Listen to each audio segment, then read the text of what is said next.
Hello, আমি নীলাঞ্জনা। ইনটেকারের আরও একটি নতুন ভিডিওতে আপনাদের স্বাগত। আগে যখন গুগলি আই বানাতাম তখন এই ধরনের ট্রান্সপারেন্ট ওষুধের খাপগুলো রেখে দিতাম জমিয়ে। এখন আর তার প্রয়োজন হয় না, কারণ এখন মানুষের জীবনে বেঁচে থাকার জন্য খাবারের থেকে ওষুধটা বেশি প্রয়োজন হয়ে গেছে। প্রত্যেকটা বাড়িরই একই অবস্থা, ছোট বড় নেই, সবাই ওষুধ নির্ভরশীল। যদিও আমি মন থেকে চাই যে আমরা ক্রাফটারটা না হয় গুগল আই বাজার থেকে কিনেই ব্যবহার করব, তবুও এই ওষুধের সাম্রাজ্যটা বন্ধ হোক। আজকের এই ভিডিওটা আমার চ্যানেলের অন্যান্য সব ভিডিওর থেকে অনেকটাই আলাদা, কারণ এই ভিডিওটা তোলার কোনো প্ল্যানিং আমার ছিল না। আসলে সংসারের নির্দিষ্ট কিছু কাজকর্ম করে তারপর ছেলের স্নান, খাওয়া দাওয়া এবং অন্যান্য কাজকর্ম করার পর নিজের স্নান, খাওয়া দাওয়া, অবসর এই সব জায়গা থেকে সময়টাকে কমিয়ে যতটুকু ফ্রি সময় পাই তার মধ্যে আমার এই চ্যানেলের জন্য ভিডিও বানাই, বিভিন্ন সেলাই টেলাই করি, প্লাস এডিট, ভয়েস এডিটিং, এগুলো সবই ওর মধ্যে করতে হয়। এতে করে অনেক সময় দেখা যায় ছেলের সাথে খেলার সময়টা আর আমার থাকে না। বেশ কিছুদিন এই ব্যাপারটা কন্টিনিউ হওয়ার পর আমার ছেলের মাথা আর ঠিক থাকে না,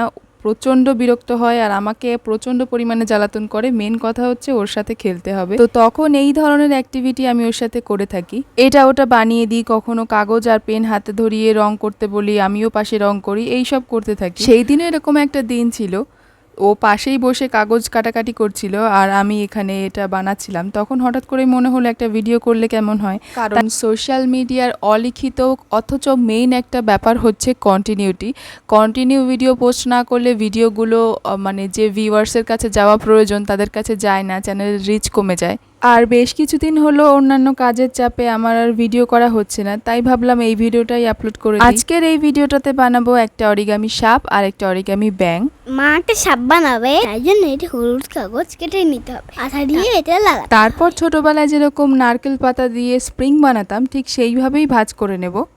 প্রথম দিকে আমি একটু চেপে চেপে ভাঁজগুলো করছিলাম, কিন্তু অতটাও চেপে করা যাবে না, হালকা হাতে ভাঁজটা করলে সাপটা বেশি ভালো হবে। এবার শেষের দিকে এসে যখন কাগজটা শেষ হয়ে যাবে, যদি লেন্থ আরও বড় চান তবে এই পজিশনে একটা আঠা লাগিয়ে আবার একটা বড় স্ট্রিপ আটকে নিয়ে আবার আগের মতন করে ভাঁজ করে নিতে হবে। ডিজায়ার্ড লেন্থ না আসা পর্যন্ত এই কাজটা রিপিট করে যেতে হবে। তারপর শেষে এসে এই দুটো এক্সট্রা কাগজ থাকবে, তার মধ্যে একটাকে আঠা দিয়ে ওই স্প্রিংয়ের মতন অংশটার সাথে জুড়ে দিতে হবে, আর একটা এরকম খোলা থেকে যাবে। এটার উপরের দিকটা একটুখানি আঠা লাগিয়ে একটা পছন্দ মতন শেপের মাথা মতন অংশ কেটে এনে লাগিয়ে দিতে হবে। এবার এই মাথার মতন অংশটা একটু সাজুগুজু করিয়ে দেওয়ার পালা। প্রথমেই ওই যে গুগলি আইগুলো বানিয়ে রাখলাম ওষুধের খাপ দিয়ে, সেইটা লাগাবো।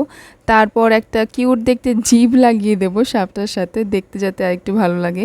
সাপটার মুখের এই ডিজাইন করার সময় আমার একটা বিশেষ গানের কথা বারবার মনে হচ্ছিল। আপনারা কি বলতে পারবেন সেই গানটা কি? আই থিঙ্ক সবাই বলতে পারবে, কারণ গানটা সাজগোজের সাথে ইন্টারন্যাশনালি ভাইরাল হয়েছিল।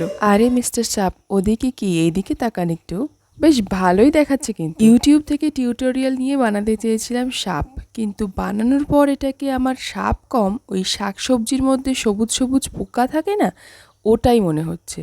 চলুন এবার দেখি ব্যাঙ বানাতে গিয়ে আবার কি বানিয়ে ফেলি। ব্যাঙ বানানোর জন্য লাগবে স্কোয়ার শেপের একটা যে কোনো কাগজ, তবে স্কোয়ারটা একটু ছোট্টখাটো হলেই ভালো হয়। কেন বলছি সেটা পরে বুঝতে পারবেন। তারপর ভিডিওর মতন করে কর্ণ বরাবর ভাঁজ করে নেব। তারপর প্রত্যেকটা কোণাকে ঠিক এইভাবে ভাঁজ করে নেব। পুরোটা ভাঁজ করা হয়ে গেলে কিছুটা চিঠির খামের মতন লাগবে দেখতে। একই ঘটনার পুনরাবৃত্তি হবে, কিন্তু কোণাগুলো কিন্তু হাফ ভাঁজ করে ভেতরের দিকে থাকবে, ঠিক এইভাবে।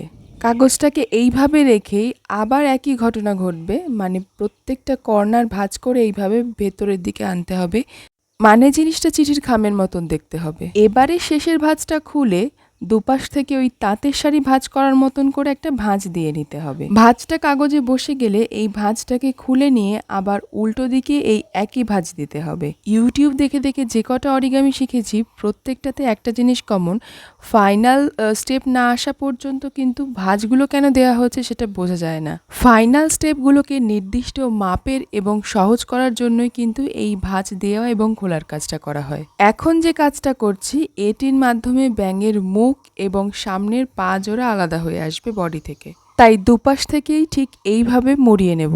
ব্যাস, মুখ আর সামনের পা রেডি হয়ে গেল। যদিও মুখের দিকে একটুখানি কাজ বাকি আছে, তবে এবার চলে আসবো পিছনের পায়ে। পেছনের পায়ের জন্য প্রথমে এরকম একটা ভাঁজ দিয়ে নিতে হবে।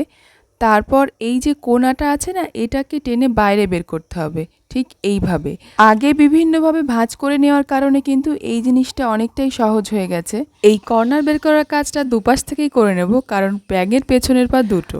এবার প্রত্যেকটা কর্নার অংশকে এভাবে ওপরের দিকে তুলে দিয়ে মাঝখানটা এভাবে ফাঁকা করে বসিয়ে কর্নারটাকে তুলে দিলেই ব্যাঙের একটা পা রেডি হয়ে যাবে।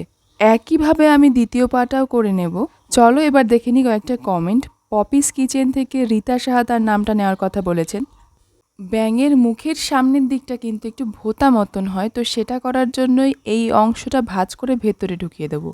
আমার আগের ভিডিওটার কমেন্ট বক্সে প্রচুর স্কুল প্রজেক্টের রিকোয়েস্ট পেয়েছি। প্রথমেই বলছি আই এম সরি, কারণ সবার স্কুল প্রজেক্টগুলো দেওয়া আমার পক্ষে সম্ভব নয়। বিশেষ করে যে প্রজেক্টগুলো করতে হলে আমাকে সিলেবাস অনুযায়ী পড়াশোনা করতে হবে সেইগুলো। বাকি যে প্রজেক্টগুলো জেনারেল নলেজ আর গুগলের মাধ্যমে হওয়া সম্ভব সেগুলো আমি চেষ্টা করে দেখতে পারি। আমার অরিগামির ব্যাঙ রেডি হয়ে গেছে।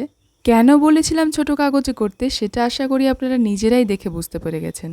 পদ্ধতি একই হলেও কাগজের সাইজের জন্য কিন্তু ছোট ব্যাঙটা বেশি লাফাচ্ছে বড় ব্যাঙটার তুলনায়। আমি না একটা জিনিস বুঝে উঠতে পারি না যে এখনকার বাচ্চারা এত অধৈর্য কেন হয়। সব সময় যেন ছটফটে ভাব, কোনো একটা জিনিস নিয়ে বেশিক্ষণ খেলেই না। এই যে এত কষ্ট করে এই দুটো জিনিস ওকে আমি বানিয়ে দিয়েছিলাম, যত সময় ধরে বানিয়ে দিলাম ততটুকু সময় ধরেও সে খেলেনি, তার আগেই ছিঁড়ে টিড়ে একাকার অবস্থা।